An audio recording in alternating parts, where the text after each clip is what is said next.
Hello दोस्तों, स्वागत है आप सभी लोगों का एक बार फिर से एक और न्यू क्लास में। तो दोस्तों आज हम हिंदी पेडागोजी के 10 इंपॉर्टेंट क्वेश्चंस को करने वाले हैं, जो कि C TET, M P TET, जितने भी टेट के एग्जाम्स हैं उन सभी में ट्रेंड करते हैं। तो चलिए बिना देर के स्टार्ट कर लेते हैं। और आज का हमारा फर्स्ट क्वेश्चन है, वे कथन जो अपनी व्यवहार में आपसी व्यवहार में सामान्य रूप से प्रयुक्त होते हैं उन्हें कहते हैं।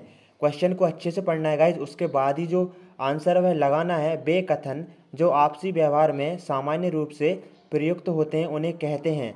ऑप्शन है अनौपचारिक कथन, बी औपचारिक कथन, सी प्रासंगिक कथन या फिर डी तर्कसंगत कथन। बताइएगा, वे कथन जो आपसी व्यवहार में सामान्य रूप से प्रयुक्त होते हैं उन्हें क्या कहते हैं।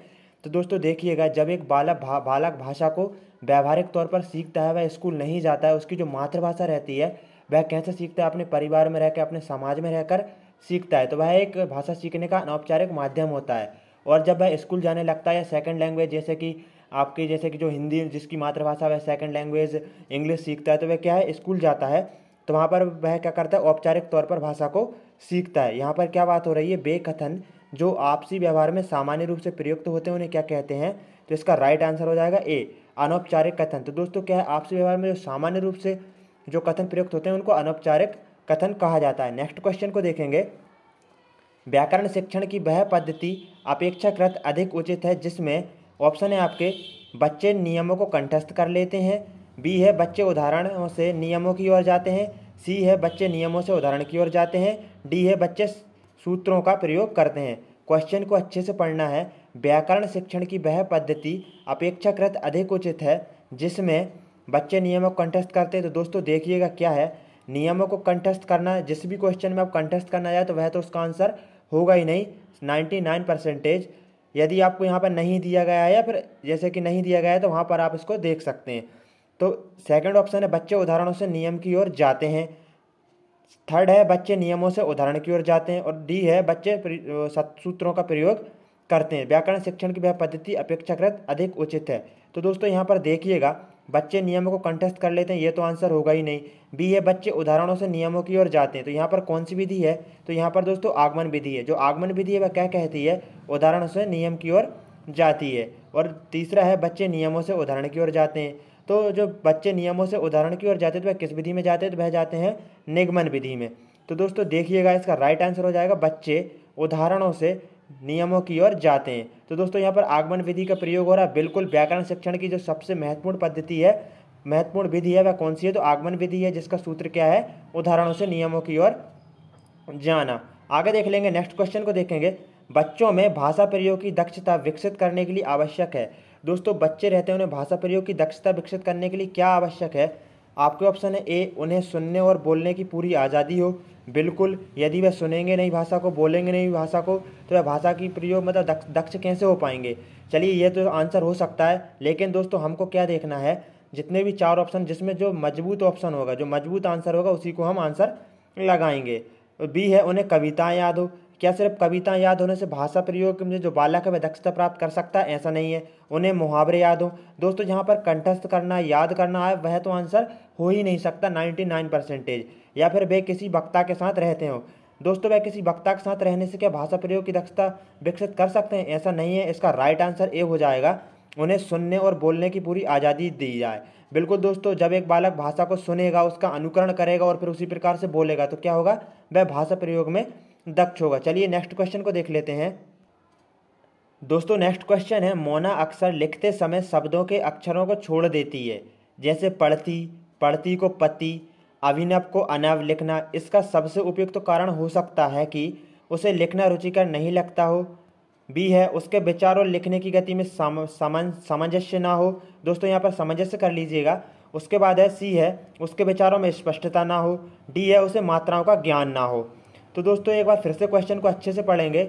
मोना अक्सर लिखते समय शब्दों के अक्षरों को छोड़ देती है, जैसे पढ़ती को पति कर देती है, अभिनव को अनव लिखना। तो इसका क्या कारण है। आपके ऑप्शन है दोस्तों, देख चुके हैं, लिखना, उसे लिखना रुचिकर नहीं लगता हो, या फिर उसके विचारों लिखने की गति में सामंजस्य ना हो। तो इसका राइट आंसर बताइएगा। तो दोस्तों इसका सही उत्तर हो जाएगा सी, उसके विचारों में स्पष्टता ना हो। इसका सही उत्तर सी हो जाएगा। उसे लिखना रुचिकर नहीं लगता हो, तो ऐसा तो नहीं है। यदि उसे नहीं लगता रुचिकर लिखना, तो वह पति भी नहीं लिखती, अभिनव को अनव भी नहीं लिखती।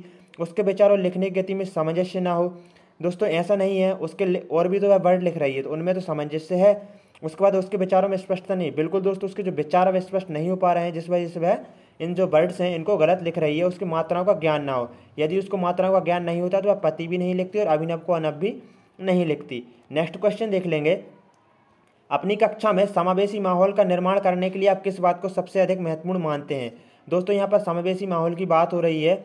आपके ऑप्शन है विभिन्न प्रकार के दृश्य श्रव्य संसाधनों का सदैव अनिवार्य प्रयोग, बी है स्वयं के बोलने की गति को बहुत धीमा रखना, सी है सभी बच्चों से सभी भाषिक प्रकारों को समान रूप से संपादित करवाना, डी है विभिन्न प्रकार के दृश्य श्रव्य संसाधनों का आवश्यकता अनुसार उचित प्रयोग।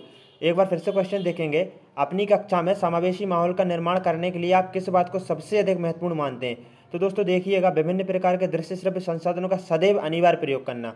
यहाँ पर जो सदैव आ रहा है हर परिस्थिति में और अनिवार्य रूप से, ऐसा नहीं है दोस्तों। आगे देखेंगे, स्वयं के बोलने की गति को बहुत धीमा रखना। अब बहुत धीमा क्यों रखेंगे, ना ज़्यादा तेज रखेंगे ना ही ज़्यादा धीमा रखेंगे। सी है सभी बच्चों से सभी भाषिक प्रकारों को समान रूप से संपादित करवाना, या फिर डी विभिन्न प्रकार के दृश्य श्रव्य संसाधनों का आवश्यकता अनुसार उचित प्रयोग करना। बिल्कुल, जब दृश्य श्रव्य संसाधनों का आवश्यकता है तब उनका प्रयोग करना, तो यह एक राइट आंसर हो जाएगा जो डी वाला है, विभिन्न प्रकार के दृश्य श्रव्य संसाधनों का आवश्यकता अनुसार प्रयोग करना। नेक्स्ट क्वेश्चन देख दोस्तों, नेक्स्ट क्वेश्चन है, हिंदी साहित्य के इतिहास के संबंध में modern vernacular literature of Hindustan किसने लिखा है। दोस्तों क्वेश्चन को अच्छे से पढ़ना, हिंदी साहित्य के इतिहास के संबंध में modern vernacular literature of Hindustan किसने लिखा है। आपके ऑप्शन हो जाएंगे गार्शदा ताशी, जॉर्ज अब्राहम ग्रियर्सन, या सुनीति कुमार, या फिर धीरेन्द्र वर्मा। तो दोस्तों इसका राइट आंसर हो जाएगा बी, जॉर्ज अब्राहम ग्रियर्सन। दोस्तों modern vernacular literature of Hindustan इन्होंने ही लिखा, किसने, George Abraham Grierson. Next question देख दोस्तों, अगला क्वेश्चन है, सतीश 7वीं कक्षा का विद्यार्थी है, वह निबंध लिखते समय कुंजी या गाइड से रटी हुई भाषा का प्रयोग करता है, इसके कारणों में सबसे कमजोर कारण हो सकता है। आपके ऑप्शन है उसकी लिखित भाषा पर पकड़ नहीं है, उसमें विचार करने का सामर्थ्य नहीं है, सृजनात्मक लेखन की शिक्षण पद्धति उचित नहीं है, उसकी मौखिक भाषा बेहद कमजोर है। तो दोस्तों बताइएगा, एक बार फिर से क्वेश्चन को देखेंगे, सतीश 7वीं कक्षा का विद्यार्थी है, वह निबंध लिखते समय कुंजी या गाइड से रटी हुई भाषा का प्रयोग करता है, इसके क्या कारण हो सकते हैं, सबसे कमजोर कारण बताना है दोस्तों आपको। उसकी लिखित भाषा पर पकड़ नहीं है, तो ऐसा तो नहीं है, उसके विचार करने का सामर्थ्य नहीं है, या फिर सृजनात्मक लेखन की शिक्षण पद्धति उचित नहीं है, या फिर डी उसकी मौखिक भाषा बेहद कमजोर है। दोस्तों इसका राइट आंसर हो जाएगा डी, उसकी मौखिक जो भाषा है वह बेहद ही क्या है, कमजोर है। नेक्स्ट क्वेश्चन को देख लेंगे, उच्च प्राथमिक स्तर पर हिंदी भाषा शिक्षण का एक सर्वाधिक महत्वपूर्ण उद्देश्य है। दोस्तों उच्च प्राथमिक स्तर पर हिंदी भाषा शिक्षण का एक सर्वाधिक महत्वपूर्ण उद्देश्य क्या है। ऑप्शन है बच्चों में कहानियों को शब्दशः दोहराने की क्षमता का विकास करना, या फिर बच्चों को व्याकरण के नियमों को कंठस्थ करवाना। तो दोस्तों मैं आपको पहले ही बता चुका हूँ, कंठस्थ नहीं करवाएंगे ना ही याद करवाएंगे, बच्चों को पाठों के अंत में दिए गए उदाहरणों का अभ्यास करवाना, या फिर बच्चों में समझ के साथ पढ़ने और लिखने की क्षमता का विकास करना। तो दोस्तों इसका राइट आंसर बिल्कुल डी हो जाएगा, बच्चों में समझ के साथ पढ़ने और लिखने की क्षमता का विकास करवाना ही क्या है, उच्च प्राथमिक स्तर पर हिंदी भाषा शिक्षण का एक सर्वाधिक महत्वपूर्ण